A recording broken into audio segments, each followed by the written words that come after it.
Irmãos, vamos abrir então as nossas Bíblias na carta de Paulo aos Romanos, capítulo 3.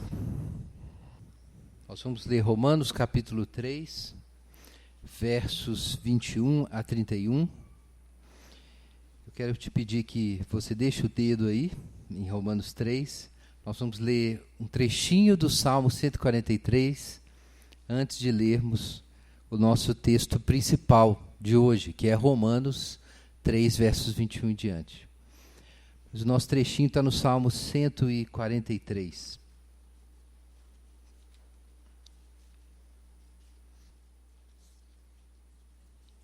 Salmo 143, nós vamos ler apenas os versos 1 e 2.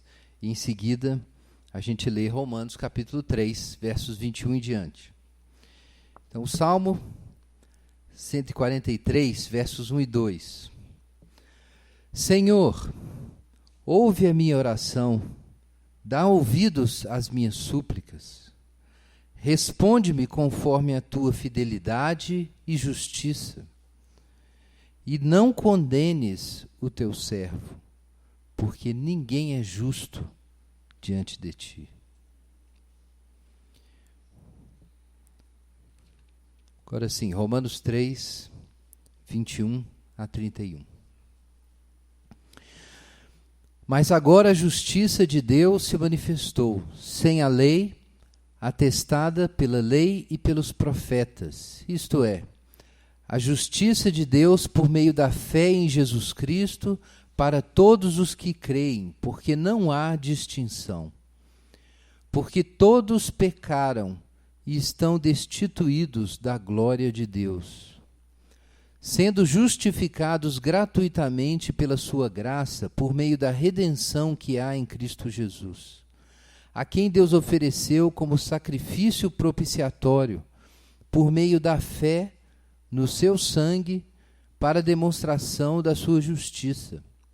Na sua paciência, Deus deixou de punir os pecados anteriormente cometidos, para demonstração da sua justiça no tempo presente, para que ele seja justo e também justificador daquele que tem fé em Jesus.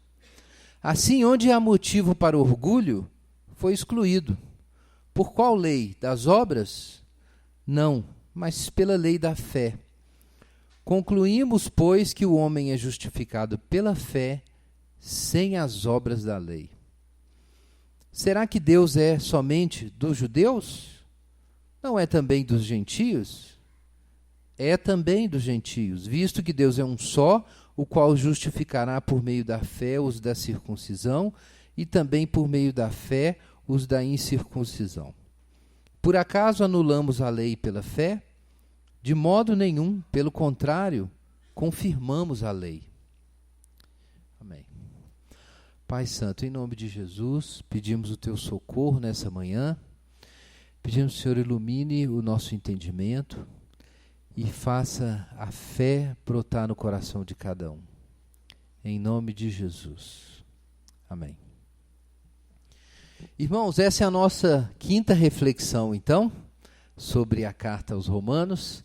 E vencemos, então, na semana passada, a primeira sessão, que começa no capítulo 1, versículo 18, depois da introdução, né, que vai até os versos 16 e 17. Então, depois nós temos a primeira sessão do capítulo 1, verso 18 até o 3:20, que fala sobre o estado de condenação de todos os homens.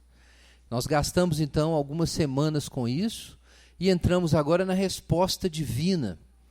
Quero lembrar novamente aos irmãos da declaração da tese de Paulo, no capítulo 1, versos 16 e 17, quando Paulo diz que não se envergonha do Evangelho, porque ele é o poder de Deus para a salvação de todo aquele que crê. Então o Evangelho é a revelação desse poder salvador de Deus, mas por uma razão, ou a manifestação desse poder salvador. É porque no Evangelho a justiça de Deus se revela, de fé em fé. Então essa é a questão crucial. O poder do Evangelho de salvar está ligado ao fato de a justiça de Deus se revelar no Evangelho. Aí no capítulo 1, verso 17, é até um termo conhecido, que dá o nome ao último livro da Bíblia, né? Apocalipse. Esse termo não significa o fim do mundo. Esse termo significa revelação. Mas era um termo bastante usado naquele tempo para falar de um mistério divino que estava oculto e apareceu agora de repente.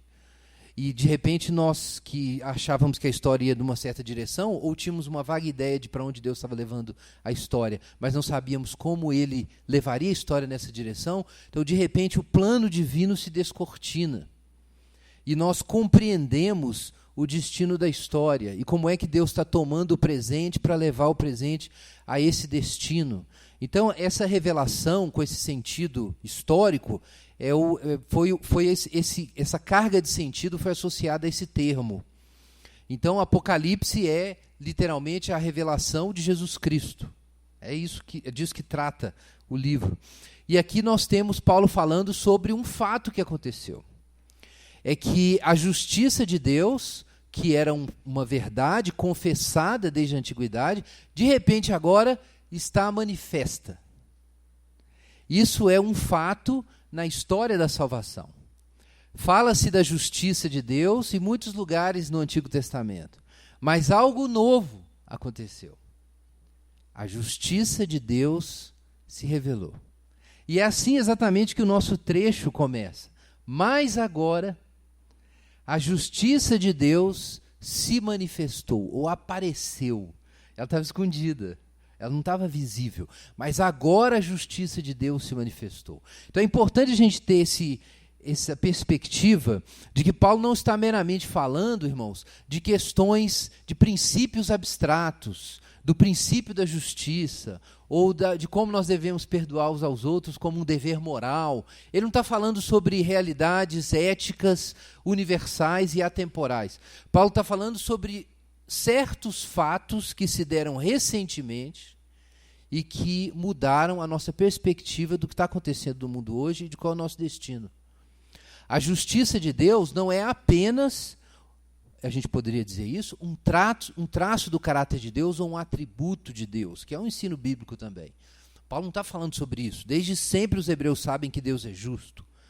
Paulo está falando que Deus agiu agora de forma decisiva e que agora a sua justiça se manifestou de um modo inesperado, não antecipado, surpreendente, mas que resolve tudo que o Antigo Testamento dizia sobre a justiça. Então, irmãos, tenhamos isso em mente. O assunto central de Paulo é que a revelação dessa justiça de Deus muda tudo. Muda a religião judaica, muda a relação com os gentios, muda a minha perspectiva sobre o futuro e como a gente vê depois em Romanos 6 em diante, muda a questão da minha vida ética, como eu vou me relacionar com os outros, até o Estado, a minha relação com o Estado é alterada. Tudo é alterado por esse fato de que a justiça de Deus se revelou. Agora, irmãos, esse tema da justiça ou da justificação é um tema de muito debate na história da igreja cristã. Ele vem sendo discutido há muito tempo e os irmãos sabem que esse teosofema, como às vezes a gente diz, né, a justificação pela fé, esse conceito teológico central que organiza tanta coisa, foi inclusive o pivô da reforma, né, a questão crítica que levou à reforma protestante e à separação das igrejas protestantes do romanismo. Então, provavelmente a maior divisão da história do cristianismo aconteceu por causa dessa questão da justificação. Então, é uma questão muito séria. E todo aquele que deseja entender o cristianismo ou ser cristão precisa compreender o que significa. Está no próprio âmago da mensagem. Lutero dizia, numa frase famosa, que a justificação pela fé é o artigo pelo qual uma igreja fica de pé ou cai. A justificação pela fé é o artigo de fé pelo qual uma igreja fica de pé ou cai. Em outro trecho, nos artigos, uma confissão de fé, os artigos de Smalcald, de 1537, Lutero diz o seguinte: esse artigo, nada nesse artigo pode ser abandonado ou transigido, mesmo no céu e na terra, e as coisas temporais devem ser destruídas. Então, Lutero defendeu isso, que é uma coisa tão central que tudo pode passar, e tudo vai passar, tudo que é temporal, mas isso fica. E esse é um ponto de fé que não pode ser tocado, é que a justiça de Deus se manifestou salvadora. Vamos então examinar o nosso texto, irmãos, de Romanos, depois a gente vai continuar nossa reflexão sobre as implicações disso. Mas de cara eu quero dizer para você que esse é um ponto realmente importante, e igrejas que não compreendem que a justificação é por meio da fé e pela graça e o que ela significa, têm notória dificuldade de ensinar sobre a graça de Deus, sobre o que significa a salvação pela graça. Isso não significa que essas igrejas sejam completamente ou necessariamente falsas. Mas isso significa que elas podem estar, no mínimo, em perigo, se elas falham em compreender esse ponto. Paulo, o apóstolo Paulo, combatendo mestres da época que ensinavam outra doutrina, dizia claramente que eles seriam falsos apóstolos e que pregavam, de acordo com a carta aos Gálatas, um falso evangelho. Então, irmãos, existe o evangelho verdadeiro e existe o falso. Já existia na época do apóstolo Paulo. Então, seria ilusão a gente pensar que isso não aconteceria hoje. E se na época do apóstolo Paulo, do apóstolo Pedro, havia pessoas que seguiam falsos evangelhos, ouviam os apóstolos verdadeiros e seguiam os falsos evangelhos, não pense que você está livre de seguir um falso evangelho só porque você é crente, ou só porque você é cristão, ou só porque seria injusto que outras pessoas acertassem o caminho e você errasse. Muita gente pensa isso. Não, eu estou certo. Por quê? Porque se eu estiver errado e alguém estiver certo, o mundo é injusto. Não é assim que a vida funciona, meu amigo. Então, aproxime-se das Escrituras. Aproxime-se do apóstolo Paulo, ou de Pedro, de Jesus, para compreender que mensagem é essa. Versículo 21, veja aí na sua Bíblia. Nós vamos começar refletindo sobre o significado dessa expressão. Agora a justiça de Deus se manifestou. Como eu disse, isso é um fato, como nós dizemos, escatológico. É uma coisa que aponta para o fim de todas as coisas. Aponta para o destino do mundo. E é um fato da história da redenção novo, que estava oculto e agora apareceu. A justiça se manifestou. Mas como assim a justiça se manifestou? A Bíblia já não diz, o apóstolo Paulo já não diz no capítulo 1, que a ira de Deus se revela do céu contra toda impiedade e injustiça dos homens que suprimem a verdade por causa da injustiça, no capítulo 1, versículo 18. Então, parece que já há uma manifestação da justiça de Deus, ou pelo menos uma dimensão da justiça de Deus está manifesta, porque a ira de Deus já está manifesta. E realmente, estudando aí o capítulo 1, nós vamos retomar esses versos, o capítulo 1 até o capítulo 3, a gente entende que há uma revelação já acessível de Deus. É a revelação da ira de Deus. Então, mas Paulo parece que ele estabelece uma distinção aqui entre a justiça como ira e a justiça como salvação. Porque a justiça como ira de Deus contra o pecado já está revelada desde o céu. Paulo diz, por exemplo, no capítulo 1, falando sobre como todos os não-judeus estão sob o pecado, ele diz claramente que o fato deles estarem entregues às concupiscências do seu coração e praticando coisas desonrosas uns contra os outros, que isso já é o resultado, a manifestação da ira de Deus. Ao contrário do que muita gente pensa, que o fato da raça humana viver nessa confusão, isso seria um sinal de que a justiça de Deus não está presente, então diz o apóstolo Paulo, não, isso é a justiça de Deus já se mostrando, é a ira de Deus se manifestando. Mas Paulo reserva a palavra justiça de Deus para a justiça no sentido salvífico, e usa a palavra condenação, privilegia a palavra ira, os termos ira ou condenação, para falar da justiça punitiva de Deus. Mas ele ainda fala muito da justiça, a gente vê aqui no capítulo 1 a 3. Agora, Paulo fala então primeiro da injustiça dos homens e depois da justiça de Deus. Capítulo 1, verso 17 diz que a justiça de Deus se revela no Evangelho. Mas o verso 18 diz que a ira de Deus se revela do céu contra a injustiça dos homens. Então, capítulo 1 até metade do 3, até o verso 20, é a injustiça dos homens e a ira de Deus.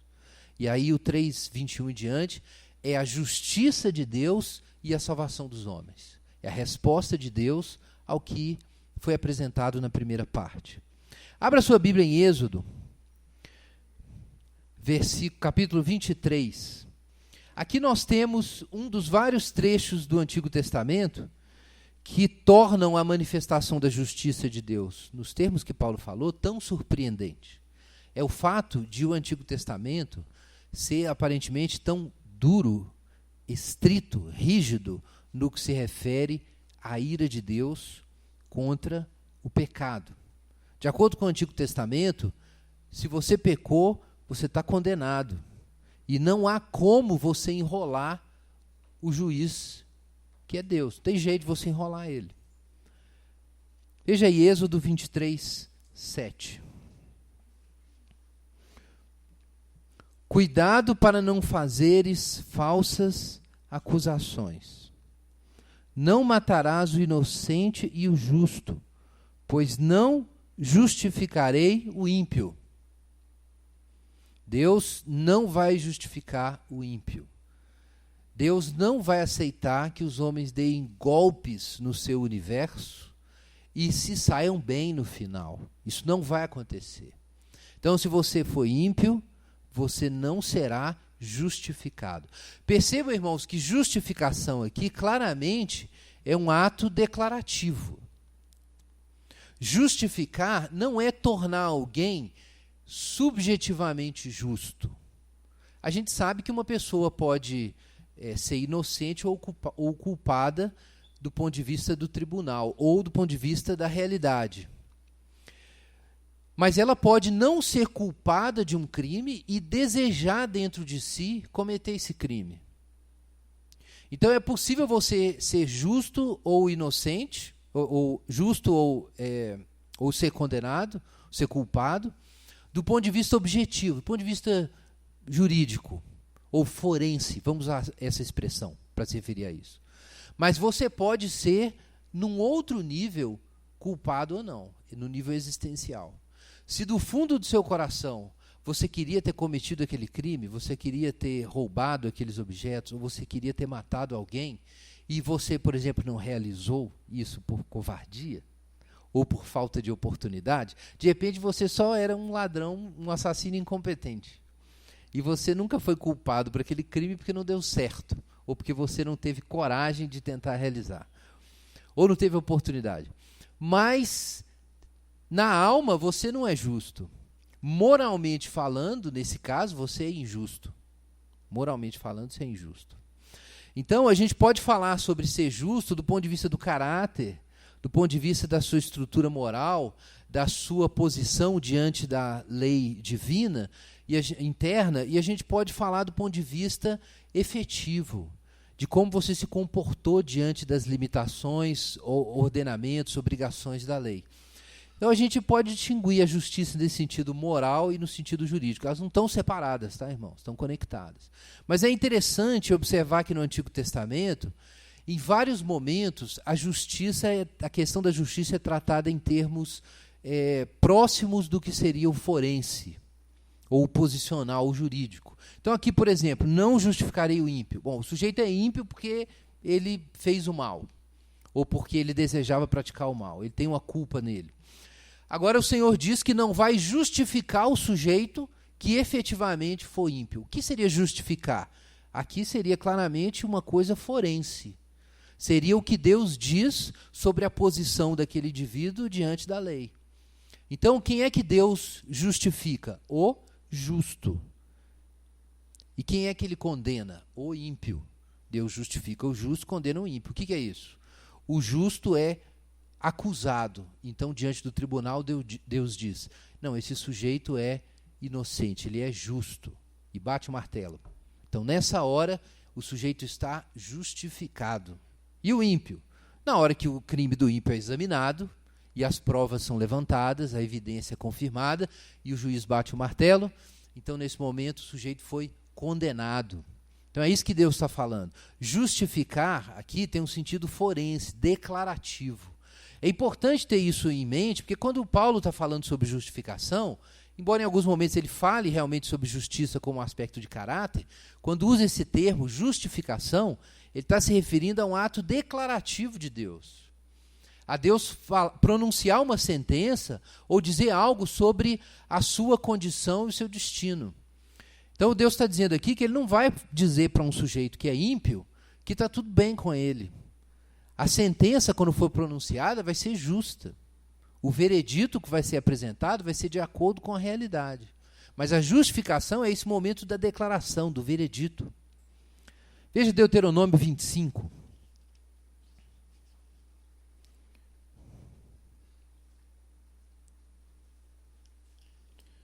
Deuteronômio 25, verso 1. Olha só que interessante. De novo, a mesma linguagem que é aplicada no Antigo Testamento também para falar da relação de Deus conosco. Quando algumas pessoas estiverem em conflito e forem a julgamento, o inocente deve ser inocentado e o culpado deve ser condenado. Obviamente, você poderia dizer hoje, né? Mas a gente tem que se lembrar de que Deus está aqui educando por meio de Moisés o povo de Israel. O povo estava no Egito, saiu do Egito, agora Deus está tirando o Egito de dentro deles. E o Pentateuco é a catequese, é o ensino de Yahvé sobre o que é o mundo, sobre o que é o homem, a relação de Deus com os homens, a relação dos homens entre si, como eles devem organizar essa nação em oposição ao modo como os povos da época se organizam. Então isso é o Pentateuco. Então aqui nós temos essa ordem. O inocente deve ser inocentado e o ímpio, o culpado, deve ser condenado. Inocentar e condenar, isso é, na linguagem ali de Êxodo, justificar ou não. Veja aí Provérbios 17, 15, a mesma ideia.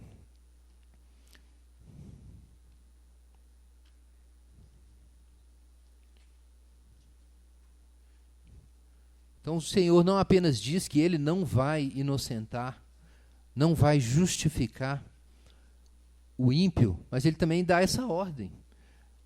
E ensina isso em termos da lei, e também isso aparece aqui como sabedoria para o povo. Capítulo 17, versículo 15. Justificar o ímpio e condenar o justo são duas abominações para o Senhor.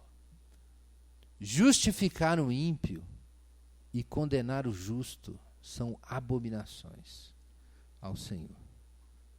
E aí chega Paulo no capítulo 4 de Romanos e diz: o que não trabalha, mas crê naquele que justifica o ímpio, a sua fé lhe é atribuída como justiça. Então, aparentemente, em contradição frontal com o que é ensinado em Deuteronômio, em Êxodo, em Provérbios, em Isaías também, que Deus não justifica o ímpio, que é abominação justificar o ímpio. Então vem Paulo e diz: mas agora Deus justifica o ímpio. Algo realmente mudou. Daí que Paulo diz que agora a justiça de Deus se manifestou de um outro jeito, que ninguém sabia.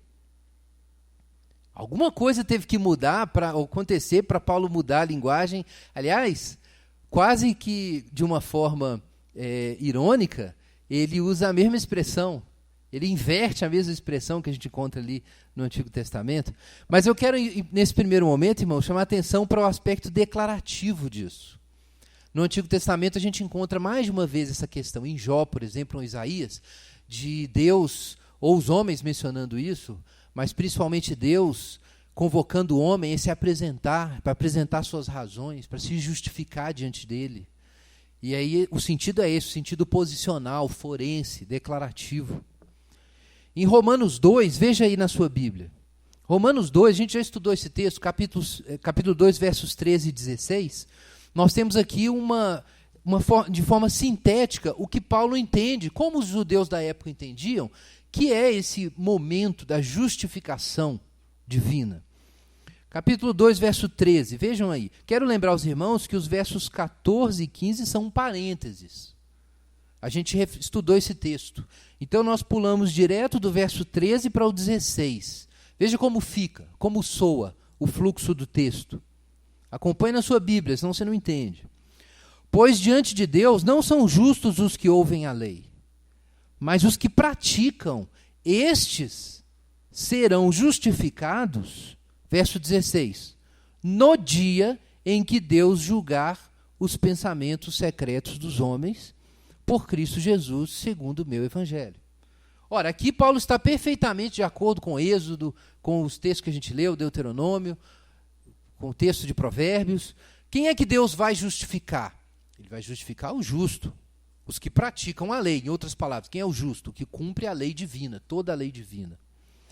E Deus não vai justificar o ímpio. Agora, quando é que isso vai acontecer? Isso é importante.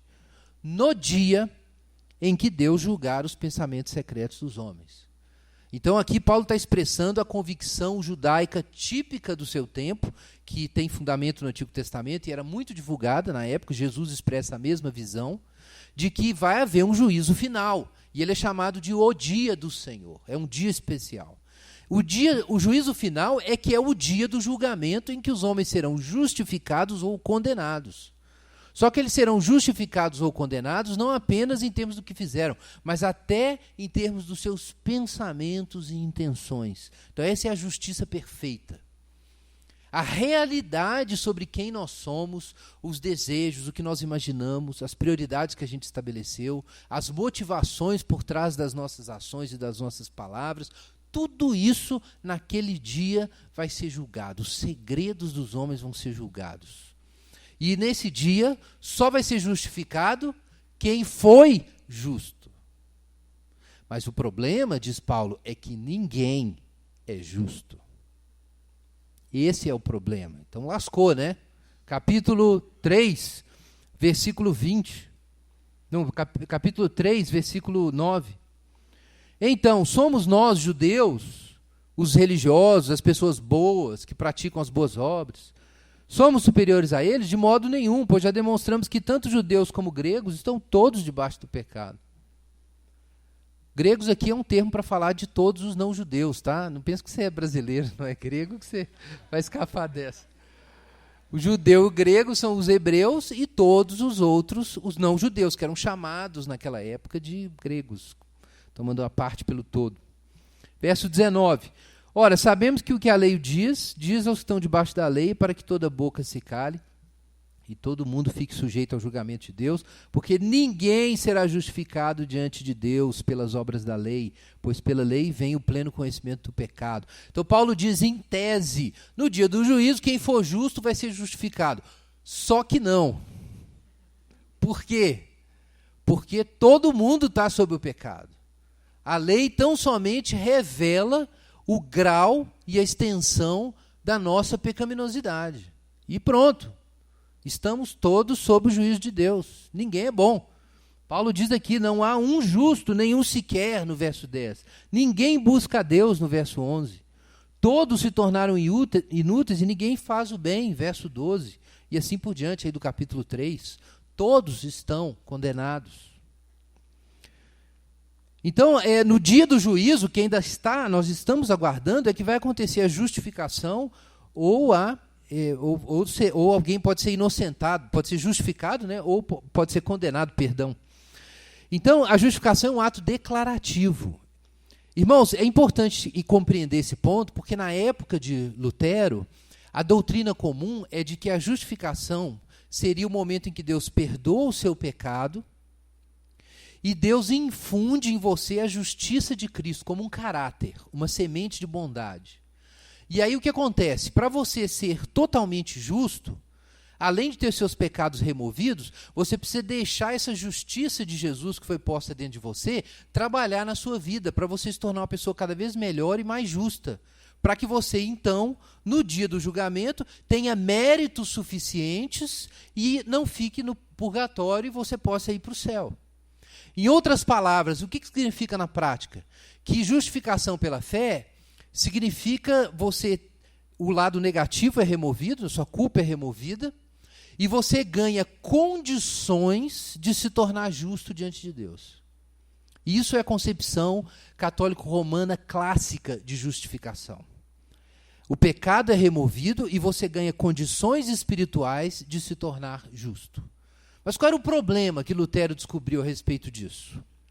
É que isso acaba deixando ainda 50% do trabalho na sua mão. Porque você pode ter seus pecados perdoados, mas você não é digno diante de Deus ainda. Você ainda precisa se esforçar e trabalhar. Deixar que a justiça infusa que entrou dentro de você se expresse em obras de justiça. E essas obras feitas a partir da justiça de Jesus seriam um elemento que contaria na sua justificação, para que você então tivesse pleno acesso a Deus. Então diz Lutero, ora, na prática isso é justificação pelas obras. Porque na prática eu não posso olhar só para Jesus. Eu tenho que olhar para o meu trabalho. Só que tudo que eu faço está manchado pelo pecado. Esse é o grande ponto de Lutero. É que ele olha e fala assim, puxa, se Deus me der 1% do trabalho para eu fazer, esse 1% ainda será corrompido. Porque eu ainda sou injusto. Porque ainda existe impiedade dentro de mim. Então, na visão católico-romana, Deus vai justificar o justo. Isso significa que Deus tira os seus pecados e você ganha méritos, para que então você seja justificado.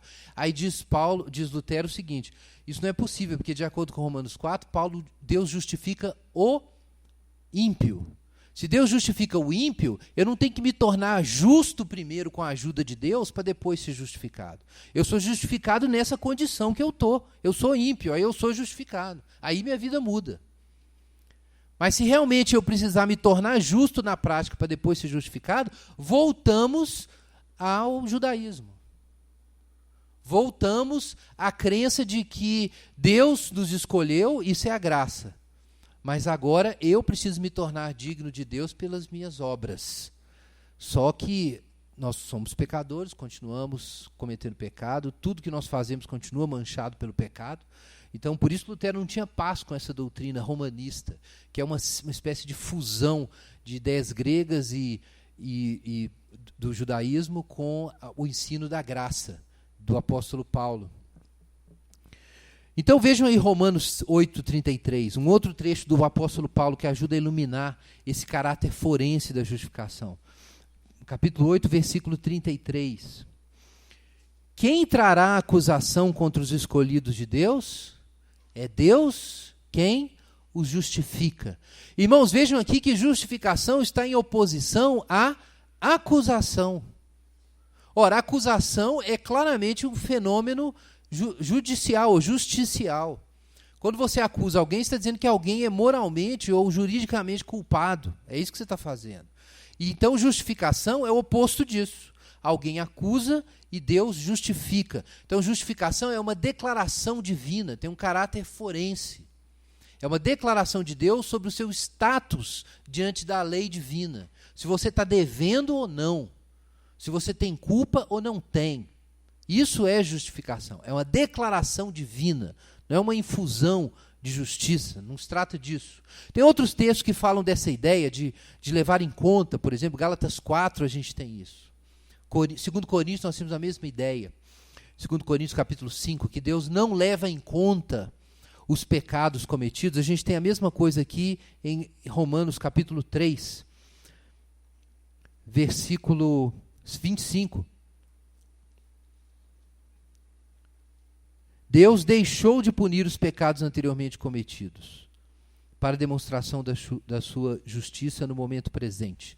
Então ele não contou com esses pecados, essa é a ideia literal. Então a ideia aqui é claramente judicial. Romanos 3:20, nós temos a mesma ideia, a gente já leu esse trecho na semana passada. Ninguém será justificado diante dele pelas obras da lei. Ora, o que você faz diante de alguém é realmente, nesse contexto aqui, um ato declarativo. A justificação é feita diante de Deus. Então, se trata aqui de um tribunal em que um veredito vai ser pronunciado e uma defesa vai ser feita. Então, Paulo está dizendo, olha, não adianta você querer se defender diante do tribunal divino apresentando suas obras, porque ninguém vai ser justificado, ou seja, declarado justo e cumpridor da lei diante desse tribunal pelas suas obras. Então, irmãos, é importante ter isso em mente, isso é fundamental para o resto das nossas reflexões sobre Romanos. Por isso eu gastei um tempo com isso. É que a justificação é essa declaração divina de que você está quite com a lei e é justo, ou que você, no caso o oposto disso, ou você estaria condenado, e isso será feito no juízo final. No dia em que Deus for julgar os segredos dos homens.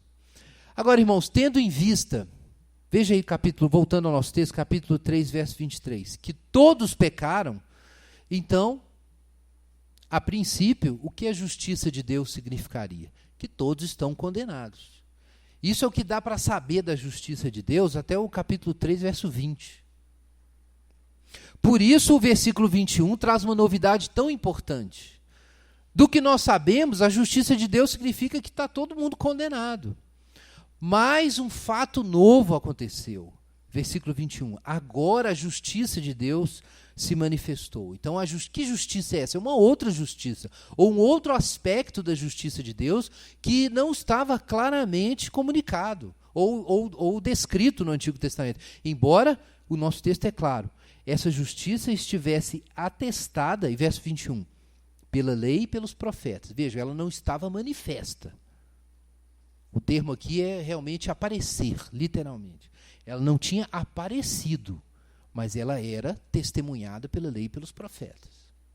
Um exemplo disso é o trecho que a gente acabou de ler, do Salmo 143. Olha que interessante, irmãos, ouçam de novo como diz o texto. Senhor, ouve a minha oração, dá ouvidos às minhas súplicas, responde-me conforme a tua fidelidade e justiça, e não condenes o teu servo, porque ninguém é justo diante de ti. Como assim? Os irmãos percebem que tem uma aparente contradição aqui? Como assim? Se Deus não vai condenar o ímpio porque ele é justo, não vai condenar o justo, né, porque ele é justo, e não vai justificar o ímpio porque ele é justo, isso é a justiça de Deus, afinal de contas? Como é que o sujeito pede a Deus para o salvar segundo a sua justiça? Porque ninguém é justo diante de Deus. Olha, se ninguém é justo diante de Deus, segundo a sua justiça, Deus vai fazer o quê? Condenar todo mundo. É o que está em Romanos 1:18 a 3:20. Então parece que o Antigo Testamento está esperando que a justiça de Deus faça mais do que apenas condenar. Já havia essa expectativa de que a justiça de Deus faria mais do que isso. Por isso ele é associado aqui com a fidelidade de Deus. Está aqui no versículo 1. Conforme a tua fidelidade e justiça. Fidelidade tem a ver com as promessas do pacto. A fidelidade é o compromisso de Deus de cumprir a sua aliança. Então, o Paulo está dizendo o seguinte, que o Antigo Testamento já dava uma pista. O Antigo Testamento já ensinava que, de algum modo, a justiça de Deus vai se realizar e a sua fidelidade ao pacto vai se manifestar, sem que Deus se torne injusto e sem que ele condene o seu povo, porque o seu povo é injusto também. Como é que Deus vai fazer isso? Parece um milagre. Como é que ele pode fazer um negócio desse? Veja o Salmo 98. Vamos fazer uma outra leitura aqui. Salmo 98.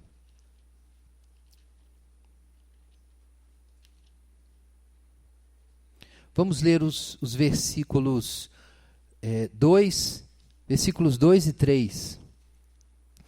Cantai um cântico novo ao Senhor, porque Ele tem feito maravilhas. Sua mão direita e seu braço santo lhe alcançaram a vitória. O Senhor tornou conhecida a sua salvação e manifestou a sua justiça perante os olhos das nações. Ora, então, para o salmista, a ação salvadora de Deus mostra, de algum modo, a justiça de Deus, por causa do seu compromisso com o pacto. Ainda que não seja claro como é que Deus vai resolver isso, o salmista sabia dizer isso com toda certeza, com toda segurança. O Deus Salvador é o Deus justo. E a salvação de Deus é a manifestação da sua justiça. E no mesmo fôlego ele diz no versículo 9, né, sobre os montes regozijarem-se e os rios baterem palmas diante do Senhor, porque ele vem julgar a terra, julgará o mundo com justiça e os povos com equidade. Então o salmista diz, olha, Deus é o Salvador. E Deus vai julgar as nações. Como, eu não sei. Mas alguma coisa vai acontecer. Que Deus vai ser justo e vai ser salvador. A gente leu agora há pouco, na abertura da nossa reflexão, Isaías 51. Isaías 51, nós temos a mesma ideia. De que a fidelidade e a salvação de Deus estão associadas com a justiça de Deus. Então existe um outro sentido de justiça já no Antigo Testamento, mas não completamente explanado, não estava reconciliado ainda essas duas coisas. Os profetas, a lei e os profetas apenas sabem que Deus é Salvador e Deus é justo. Mas como ele faz isso, eles não sabem. Então diz Paulo, mas agora a justiça de Deus se manifestou. Então esse é o ponto. Esse conflito, esse desacordo, esse mistério que está ali no Antigo Testamento, agora é solucionado. Porque agora a justiça de Deus se manifestou e nos surpreendeu a todos, pelo modo como Deus se mantém justo e, ao mesmo tempo, salva o seu povo. Então, como é que Deus faz isso? Ele desenvolveu, ele lançou, ele introduziu um método, uma solução completamente nova para tratar o nosso problema. A justiça de Deus se revelou agora. Então, aqui nós temos uma ação divina para solucionar o problema do pecado, desfazer a injustiça, sem anular a justiça de Deus. Isso foi testemunhado no Antigo Testamento, foi testemunhado, a gente poderia também dizer, com a carta aos Hebreus, pelo sistema sacrificial do Antigo Testamento, que apenas antecipava isso. E essa solução, aqui no capítulo 3, versículo 22, é Jesus Cristo. Por meio da fé em Jesus, essa justiça salvadora de Deus se manifesta para todos os homens. E aí dizem os versos 23 e 24. Por que todos os homens? Aí Paulo relembra o que ele acabou de dizer, porque isso era difícil de digerir para os judeus, porque todos pecaram e carecem da glória de Deus, sendo justificados gratuitamente por sua graça, mediante a redenção que há em Cristo Jesus. Então Paulo repete a síntese do que ele vem dizendo. Isso vale para todo mundo, para o judeu e também para o grego. Todos pecaram e todos são justificados pelo mesmo caminho. Agora, como é esse caminho que Paulo chama de a justiça de Deus? Que é a ação de Deus de executar a sua justiça, agir como juiz e desfazer a injustiça, mas de um jeito que não destrua todo mundo. Versículo 24. Em primeiro lugar, o texto fala da redenção, claramente. A redenção em Jesus Cristo é o fundamento dessa redenção. E como é que isso é administrado? Pela graça. Versículo 24 diz que nós somos justificados gratuitamente. Isso é o modo de administração. Como é que Deus realiza isso? Pela redenção que há em Jesus. Então, isso é o modo de efetivação dessa justificação. Como é que isso revela a justiça de Deus? Isso está na metade do versículo 25 e no versículo 26. E como é que isso é recebido? Paulo diz aqui claramente que é por meio da fé. Então vamos passar por essas questões que eu levantei agora, dos versículos 24 em diante. Em primeiro lugar, gratuitamente pela sua graça. Eu acabei de falar sobre o caso de Lutero e do romanismo. Irmãos, isso é muito sério. Embora exista um esforço há bastante tempo dentro do romanismo para revisar, encontrar meios para revisar a doutrina da justificação, ainda não houve formalmente uma admissão de que a doutrina da justificação pela fé, ensinada no Concílio de Trento como reação à Reforma Protestante, realmente saiu fora da marca. Existe um esforço para fazer declarações comuns de fé entre protestantes e católicos para resolver esse problema. Mas o problema no catolicismo romano é que quando o Papa dá o aval para uma coisa, por causa da infabilidade, não dá para voltar atrás, só dá para reinterpretar. Então é difícil resolver o problema, porque uma vez dito, está escrito com o dedo de Deus na pedra. Mas do ponto de vista protestante, a gente revisa a nossa doutrina por meio das Escrituras. E a gente, por isso, está aberto a novas modificações, se for o caso. Se for comprovado que a gente está lendo a Bíblia realmente errado. Mas o que acontece, irmãos, é que gratuitamente pela graça é algo que precisa se tornar eficiente para nós. Tem que se tornar algo verdadeiro. Pela graça significa que Deus não exige nada de nós como contrapartida. Pela graça significa que o amor de Deus e não alguma obrigação de Deus em relação a nós é a fonte da justificação. Por que Deus nos salva? Porque Ele é gracioso. Atenção para isso, às vezes as pessoas fazem esse tipo de pergunta. Por que Deus não salvou meu avô? por que Deus não salvou fulano de tal? Mas, irmãos, entendam isso, nós não podemos fazer essas perguntas para Deus. Porque a salvação é uma graça. Deus não está sob obrigação de salvar ninguém. E mesmo que a gente cumprisse os mandamentos que Deus ordena, Deus não está sob nenhuma obrigação de nos dar nada, nem o ar para a gente respirar, a não ser nos termos que Ele tiver prometido. Porque Ele é Deus. Não existe uma lei fora de Deus à qual Ele deva se submeter. Muita gente pensa assim, que existe Deus, existe a gente, existe a justiça. E Deus tem que prestar contas à justiça, assim como nós temos que prestar contas à justiça. Não, meus irmãos, Deus é a justiça. Você não pode colocar Deus na berlinda e questionar como é que Deus faz as coisas, não faz sentido.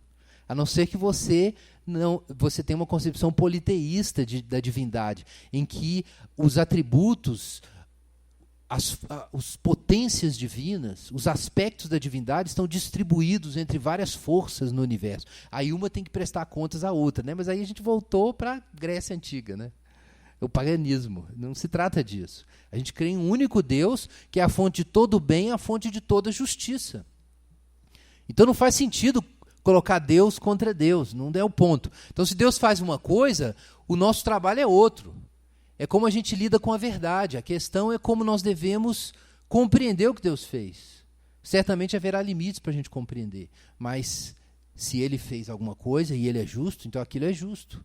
E se a gente não entendeu ainda, é um problema de tempo, de finitude, do momento, de aguardar Deus nos ensinar, de esperar o fim da história, como diz Paulo, porque no fim da história vai acontecer o juízo. Irmãos, então vejam que a salvação é pela graça, é livre. É livre. Deus, na sua liberdade, decidiu salvar, sob nenhuma obrigação, mas também sem colocar sobre nós nenhuma condição. É simplesmente graça. Mas o texto diz ainda que é gratuitamente. Parece uma redundância. Por que gratuitamente pela graça? Porque a graça é uma descrição da disposição divina em relação a nós. É que Deus decidiu ser gracioso em relação a nós. Agora, a gratuidade, a expressão da gratuidade, tem a ver com o modo da nossa recepção disso. Gratuitamente significa que nós não temos que fazer nenhuma troca. Não apenas Deus tem uma disposição graciosa em relação a nós, mas efetivamente nós não temos que dar nada em troca. É um dom, é um presente no sentido absoluto. Gratuitamente pela sua graça. Mas aí nós temos uma outra informação. Não é que apenas a salvação não é pelas obras, mas que ela é com base na redenção que há em Jesus. Versículo 24. A quem Deus propôs, versículo 25, como sacrifício propiciatório por meio da fé no seu sangue. Então, Deus dá gratuitamente. A graça de Deus o move a dar e nós recebemos gratuitamente. Ainda assim, irmãos, tem um custo. Tem um custo. Tem gente que quando ouve falar sobre a graça de Deus já pensa assim, como assim? A salvação é de graça igual o ar é de graça? No sentido humano, você não tem que pagar a companhia do ar, né? A gente paga a companhia de água. Por enquanto não tem a companhia do ar. Mas a gente não paga. E aí a gente pensa assim, bom, de graça significa que tem abundância e é acessível a todo mundo. Então não há como isso virar, né, um commodity, uma coisa assim, justamente por causa dessa abundância, acessibilidade e tal. Então todo mundo tem. E aí a pessoa projeta, né, na ideia de graça uma concepção econômica contemporânea, distorcida, né, sobre o que significa gratuidade. Aí vira uma confusão, né? Por que Deus está salvando? Ele está dando a salvação de grila, está dando aí. Porque é fácil, é para todo mundo, igual o ar. Não. O texto diz que essa graça tem um fundamento, teve um custo. Qual o custo? É a redenção que há em Jesus, é a propiciação, é o sangue. Então, entendam que houve um custo. É de graça, meu irmão, para você. Para você é de graça. A salvação é de graça para nós que recebemos. A salvação não é de graça para Deus E não foi de graça para Jesus. Não foi de graça. Houve um custo, e o custo foi a vida. Jesus teve que dar o sangue, o texto fala do sangue. Então, tenhamos isso em mente. A salvação é de graça, mas o seu valor é infinito. Não é um presente disponível a qualquer um, sob qualquer condição. A salvação não é uma obviedade. A graça de Deus não é simplesmente o comum. A graça de Deus é algo muito especial, um presente que Deus cria para nós, por meio da obra de Jesus. E que salvação é essa? A justificação é porque nós temos pecado. Então a gente tinha que morrer por causa do pecado. É a condenação. Capítulos 1 a 3 ensinam isso. Por isso o texto fala de sangue. Sangue era necessário para essa redenção. Primeiro ele usa o termo resgate, né? Redenção. O termo traduzido como redenção na nossa Bíblia, gente, era usado comumente na época de Paulo, no contexto ali helenístico, para falar do escravo que paga pela sua alforria, pela sua liberdade. Então esse mesmo termo se empregava para dizer, por exemplo, que uma pessoa trabalhou, juntou dinheiro e conseguiu comprar sua carta de liberdade. Ou quando, por exemplo, um senhor ou uma senhora de escravo decidia libertar aquele escravo e, naturalmente, assumir o custo, porque havia um custo, havia valores estabelecidos por lei, e aí, naturalmente, se você deu a liberdade, você deixa de receber o valor. Então, você pagou, né? Se você dá um presente, você está, naturalmente, pagando por aquele presente. Então, o termo resgate tem esse sentido aqui. Houve um resgate, uma redenção que foi paga por Jesus. Agora, qual a redenção é essa? O termo usado aqui é propiciação. Quero que vocês abram em Levítico 16.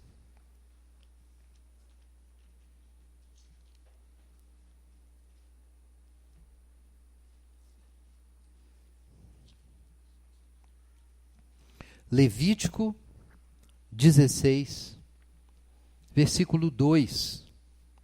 Para nós entendermos que está no centro dessa reflexão. Levítico 16, 2. O Senhor disse a Moisés: dize a teu irmão Arão que não entre a qualquer hora no lugar santíssimo, do véu para dentro, diante do propiciatório que está sobre a arca, para que não morra, porque aparecerei na nuvem sobre o propiciatório. Esse é o verso 2. Versículo 11. Portanto, Arão apresentará em seu favor o novilho da oferta pelo pecado e fará expiação por si, por sua casa, e sacrificará o novilho que é sua oferta pelo pecado.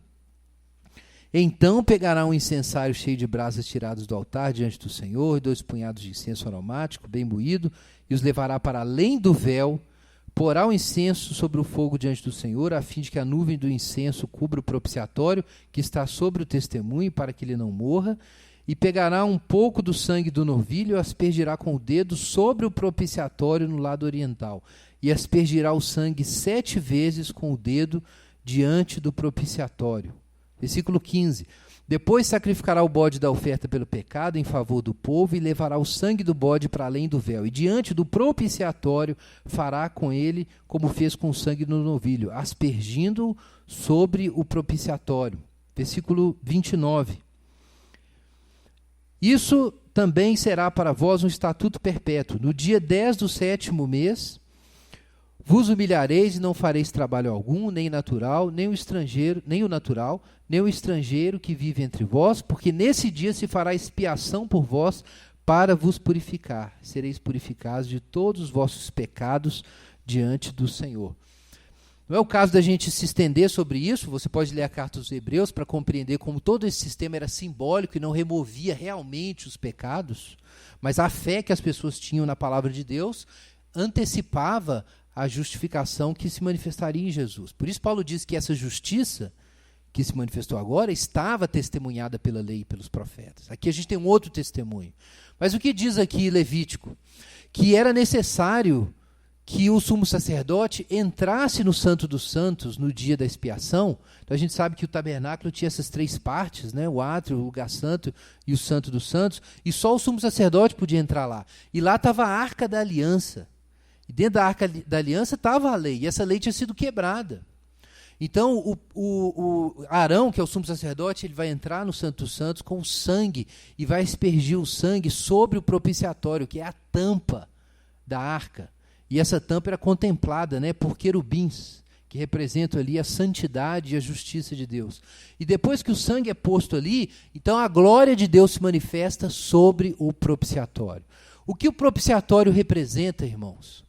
O propiciatório é o assento de misericórdia. É o lugar em que o sangue é derramado para que a justiça e a santidade de Deus sejam satisfeitas. E assim a comunhão com Deus possa ser retomada. A glória de Deus aparece ali novamente. Então é a isso que Paulo se refere aqui. Que Jesus, versículo 25, é o sacrifício que o próprio Deus ofereceu como propiciação. Ou seja, ao invés de nós oferecermos sacrifícios para tornar Deus propício, para satisfazer a justiça de Deus e atrair de novo a boa vontade de Deus para conosco, o próprio Deus se propicia. O próprio Deus satisfaz a sua justiça, colocando o sangue de Jesus no, por assim dizer, propiciatório, que é a sua presença nos céus. É por isso que Jesus subiu aos céus e intercede por nós. Né? Muita gente se pergunta sobre o que isso significa. O paralelo disso é Arão entrando ali no Santo dos Santos. Esse é o paralelo. Então Jesus é o sacrifício que o próprio Deus propôs e ao mesmo tempo o sacerdote que apresenta esse sangue do sacrifício diante de Deus. Então essa é a condição, irmãos, para a justificação. Deus não vai justificar ninguém do seu pecado. É necessário que o pecado seja tratado. Mas Deus tratou o pecado. Deus enviou Jesus como sacrifício propiciatório, a ira de Deus caiu sobre ele e ele leva o nosso pecado. Então isso torna possível que aqueles que estão em Jesus sejam declarados justos, é que o pecado é efetivamente tratado por meio de Jesus Cristo. É claro que isso só vai valer para você se você estiver em Jesus Cristo, é o que a Bíblia diz. Para que a morte de Jesus seja contada como a sua morte e a obediência de Jesus seja contada como a sua obediência, você tem que se tornar parte de Jesus. Você tem que se tornar um irmão de Jesus, ou como Paulo diz também, a noiva de Cristo, como é a igreja. Você tem que se unir a Jesus como um só. E na medida que você está unido a Cristo, o que é seu de ruim, Jesus leva na cruz. E aquilo que ele tem de bom, que é a sua justiça, é comunicado para você. Então não é mera substituição, embora também seja. É união, é porque você está em Cristo, é que o sacrifício dele vale para você. Então se você está em Jesus e Jesus levou o seu pecado, Deus não pode te declarar condenado. Quando Deus justifica o ímpio, ele não está violando a sua lei.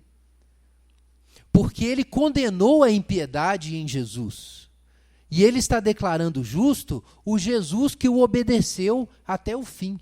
E porque você está em Jesus, você tanto é condenado nele, como é justificado nele. Só que você não sofre os efeitos da condenação, porque ele carregou esses efeitos. Você apenas participa dos benefícios da justificação. É assim, então, que Deus é ao mesmo tempo justo e justificador. Ao mesmo tempo, ele não justifica o ímpio, mas também justifica o ímpio. Deus, na sua sabedoria, na sua onipotência, foi capaz de fazer o que parecia impossível. Ele cumpriu a sua justiça e, ao mesmo tempo, se mostrou salvador. Ele respondeu à oração do salmista, no Salmo 143. E é isso que diz o resto do texto. Veja aí os versículos 25 e 26. A Jesus, Deus ofereceu como sacrifício propiciatório por meio da fé, pelo seu sangue, para demonstrar sua justiça. Porque na sua paciência, Deus deixou de punir os pecados cometidos. É o Salmo 143. Como o sujeito foi salvo e Deus foi justo e o pecado não foi punido? Bom, agora que a justiça se revelou, nós sabemos. Verso 26. Para a demonstração da sua justiça no tempo presente, para que ele seja ao mesmo tempo justo e justificador daquele que tem fé em Jesus. Então a justiça e a graça de Deus, como diz o ensino do Antigo Testamento, se beijaram. Então, agora a conclusão disso tudo, versículo 26 a 31. Vejam a conclusão. Perdão, versículo 27 até 31. Existe motivo para orgulho? Qual a implicação disso? Não existe motivo para orgulho. Por que Paulo tem que tratar do orgulho? Irmãos, porque quando Paulo fala do pecado nos capítulos 1 a 3, claramente ele fala do orgulho. Porque os homens não glorificaram a Deus e nem lhe deram graças? Porque eles confiaram em si mesmos, se tornaram nulos sem seus raciocínios, inculcando-se por sábios, tornaram-se loucos e mudaram a glória de Deus em imagem de criaturas. Então, qual é a base do pecado? É o orgulho mesmo. É o orgulho. Logo depois, quando Paulo vai falar dos judeus, os judeus acham que são melhores do que os gentios. Que por causa da sua religiosidade, têm méritos diante de Deus e estão em melhor situação do que os não-judeus. Então Paulo diz, não, vocês estão condenados também. E esse orgulho é falso. É uma ilusão. Então, tanto judeus como gregos estão enfiados na autoconfiança. Ou acreditando que não precisam do Deus verdadeiro, ou acreditando que não precisam da ajuda do Deus verdadeiro para se colocarem de pé diante dele. Então Paulo diz agora, com esse caminho, existe motivo para orgulho? De modo nenhum, diz o verso 27. O que eliminou o orgulho? Não foi o esforço de praticar obras diante de Deus, mas a fé. Porque a fé é, pela sua própria natureza, um ato de humilhação. A fé significa que você confia no que o outro fez. Não é a minha justiça, é a justiça de Deus. Existe um problema, como é que eu posso ser salvo e ser aceito por Deus, mas ao mesmo tempo eu tenho pecado? Quem resolve isso não é a gente. Deus é que deu a solução. A justiça de Deus é que consiste nessa solução. Então não existe motivo para orgulho. A fé elimina o orgulho. Verso 28. Concluímos que o homem é justificado pela fé sem as obras da lei. Os judeus são melhores? Versículo 29. De modo nenhum. Mas nós não estamos com isso eliminando o judaísmo. Pelo contrário, nós estamos realizando a essência da fé judaica. Por quê? A essência da fé judaica é o monoteísmo. Quantos deuses existem? Apenas um. Ouve, ó Israel, o Senhor vosso Deus é o único Senhor, é o que diz a Shema. Então diz Paulo, veja como essa solução ainda está em linha com o Antigo Testamento e com a essência da nossa fé judaica. Será que Deus é só dos judeus? Não é também dos gentios? Também dos gentios, visto que Deus é um só. Então Paulo ainda, por assim dizer, ainda tripudia, né? E diz, olha, veja como isso aqui é tão judaico. Isso é muito mais católico, muito mais universal, muito mais de acordo com a nossa fé de que existe um Deus só. Porque, de fato, o mesmo Deus trata todos iguais. E todos estão incluídos na sua obra salvadora. Esse Deus justifica pela fé a circuncisão e pela fé a incircuncisão. E a lei é confirmada. A lei é vindicada. Irmãos, em conclusão, eu quero fazer dois comentários. Em primeiro lugar, quero comparar isso com o que a gente refletiu em Romanos capítulo 1, quando nós examinamos a questão da idolatria, do homem não aceitar a finitude, do homem achar que o destino, a felicidade, a realização, que isso está nas suas mãos. Eu quero chamar a atenção para o que Paulo está ensinando aqui, a implicação disso. Com esse evangelho, o homem retorna à criaturidade. Com esse evangelho, o homem é completamente humilhado na sua esperança vã de constituir o seu ser, de constituir sua identidade, de dar um destino para si. Porque isso é a confiança do homem. Ou o homem faz isso criando um ídolo com suas mãos, que vai ser a fonte de significado, ou o homem faz isso criando uma religião na qual ele é o ator principal, ele é o astro. Tanto faz, pode ser pagão ou judeu, pode ser pagão, ateu, ou pode ser cristão, professo ou evangélico, não importa. O orgulho funciona do mesmo jeito. O que quer que tenha que ser feito para eu ser alguém e eu ser salvo, é eu que vou fazer. Então, se eu não creio a Deus, é realização pessoal. Se eu creio em Deus, que seja, é o meu acesso a Deus. Eu vou fazer isso. São os meus méritos que vão me levar lá. Mas a justiça de Deus humilha completamente essa expectativa.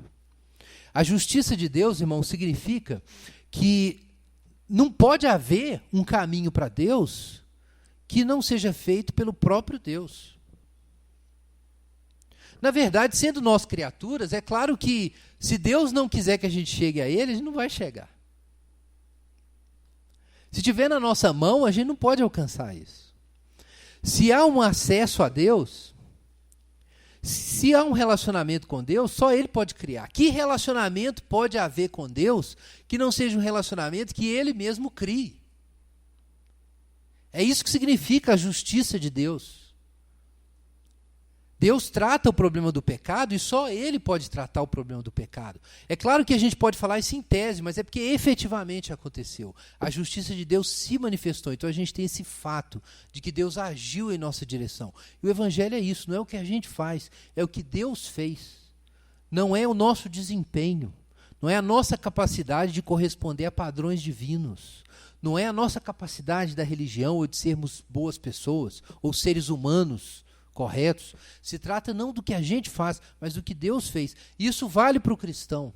Porque o cristão às vezes age como o judeu. Ele entende, não, Deus me escolheu, Deus me chamou, Deus tocou no meu coração, eu vim para a igreja, beleza. Agora faça a tua parte que eu te ajudarei, não é isso?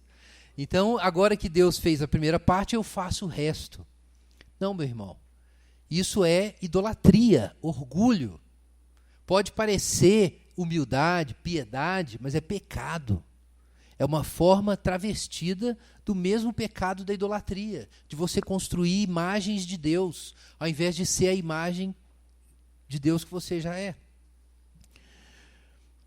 A justiça de Deus significa que nós voltamos a essa compreensão. Só Deus pode estabelecer o meu relacionamento com Deus. Só Deus pode estabelecer o meu relacionamento com Deus. Eu não posso criar nem manter um relacionamento com Deus. Quanto mais eu tento fazer isso, mais eu peco. Pela lei vem o pleno conhecimento do pecado. O relacionamento com Deus não é o resultado da minha busca religiosa. A minha busca religiosa é que é o resultado do relacionamento com Deus, que Deus estabelece. Ser cristão é se descobrir num relacionamento com Deus e responder esse relacionamento. E não tentar puxar as barbas de Deus para baixo, ou construir uma ponte, ou uma escada para chegar a Deus. Então, meu irmão, se você ainda está tentando chegar em Deus, você ainda não entendeu o Evangelho. Mesmo que você seja um crente batizado. Se você ainda está tentando chegar lá, você não chegou. Porque você não pode tentar chegar lá. Enquanto você acha que você está buscando a Deus, você ainda é rebelde contra Deus. Porque a Bíblia diz que não há ninguém que busque a Deus. Então você só é cristão quando você se acha, se descobre buscado por Deus. E essa descoberta de que Deus agiu, não é a minha justiça, é a justiça de Deus que me salva, é o fundamento de todo o cristianismo que seja autêntico. E eu quero concluir com a leitura do que Lutero disse sobre isso. E depois a gente vai tomar a ceia.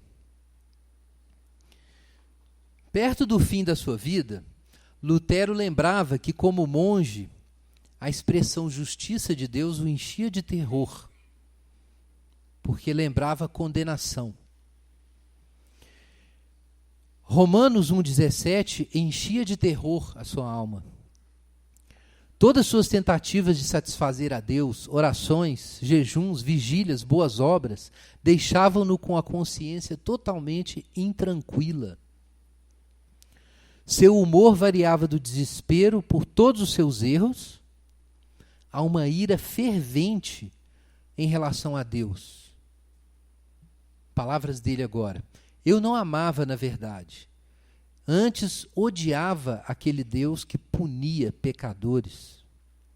E com um murmurar monstruoso, silencioso, se não blasfemo, eu me enfurecia contra Deus. E além disso, ele começou a criticar Paulo persistentemente.